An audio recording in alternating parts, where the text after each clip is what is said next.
Now, TGIF, we've come to the end of the week. You're watching The Big Story, where we will discuss the top news of today and explain why it matters. I'm Haryanto Diman, coming to you live from the Straits Times newsroom. A standoff, violent scuffles and chaos. Despite a truce earlier this week between two warring factions, violence broke out today at Malaysia's Parti Keadilan Rakyat, or PKR's Youth Congress.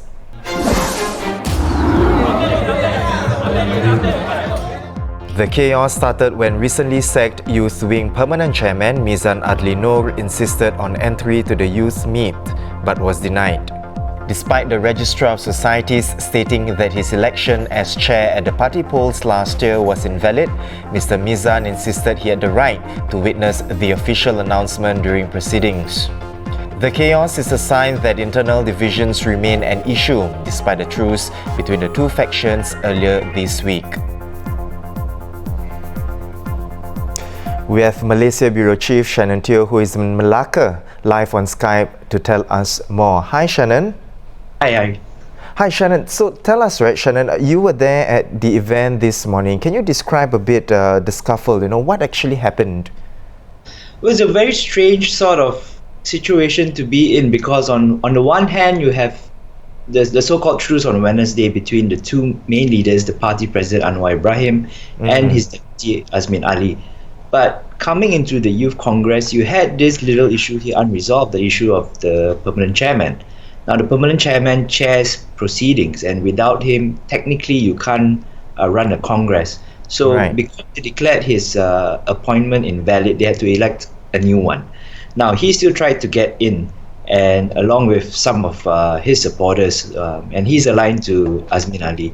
So, what you're seeing is basically the youth chief, the people who are aligned to Anwar Ibrahim, trying to stop him entering, trying to stop his supporters from entering. I think because they were afraid that he might try a sneaky tactic to reclaim his seat. But they are claiming that was not the case. The case is that it was agreed that he would go up onto the chairman's seat, resign his position, so that they can do things properly. Because you can't start a Congress without a permanent chairman calling it calling the proceedings into being. Right. What this means for us is that it shows quite clearly that despite there being a truce, it's more of a ceasefire than all-out peace. Right? They're saying that we have certain issues, we'll work them out for the Congress, but there's still things that we're unhappy about. That's the situation we're at, and obviously it's boiled over with the youth meet. Yeah, right. And Shannon, talking about the truce, of course, we know that Datuk Sri Anwar Ibrahim and Datuk Sri Azmin Ali, they had met on Wednesday to kind of, work things out.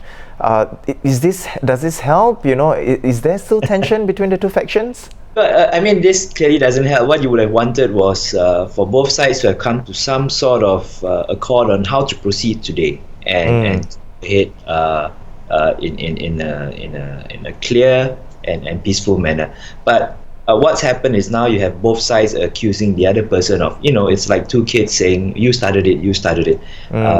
So the side which is pro-Azmin are saying they're not attending the rest of the youth conference because they're afraid for their safety.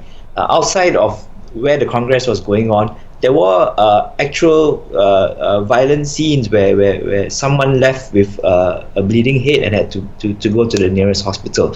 So it's not just people pushing people about, but there were actual blows that landed, and there were actual punches being thrown. It shows that there is still two camps, right? Yep. It's not that they've joined together and united. There are two camps. The two camps are trying to say it's in our best interest to stay together, to keep the party together, and not have it go on a total collapse. But they have different interests. That's clear. Right. Shannon, I want to focus on Datuk Sri Anwar now. How crucial is it for him, to have a united party behind him? Because we are talking about this against the background of, the doubts on whether Prime Minister Mahathir Mohamad is going to, hand over the power to him. So I think it's crucial to remember that there is an agreement, but that's subject to Parliament, right? You still need to have the majority in Parliament. there is a lot of talk, and in fact a lot of speculation, a lot of whispers among MPs that maybe they won't support Anwar Ibrahim when the transition comes. And if they don't, then he automatically loses his position as Prime Minister, no matter who has handed it to him on a silver platter in the first place. Now, if Keadilan splits up, if he doesn't have the support of Azmin Ali, who is said to have about 16 to 17 of Keadilan's 50 MPs, it makes it harder for Anwar to reach that magic number of 112, which gives you simple majority in Malaysia's parliament. Right. So this is where Azmin himself has some bargaining power. And in his mind, obviously, he feels that Anwar has not treated him fairly. In Anwar's mind, he feels that Azmin should be more loyal. So you have a difference of opinion, and the question is whether they can compromise somewhere in the middle by the time the transition happens, if it happens. Right. Now, thank you so much, Shannon, for taking time off from, you're in Malacca right now to share insights on this. Now, keep up to date with everything that's happening with politics in Malaysia, and of course, our website, straitstimes.com.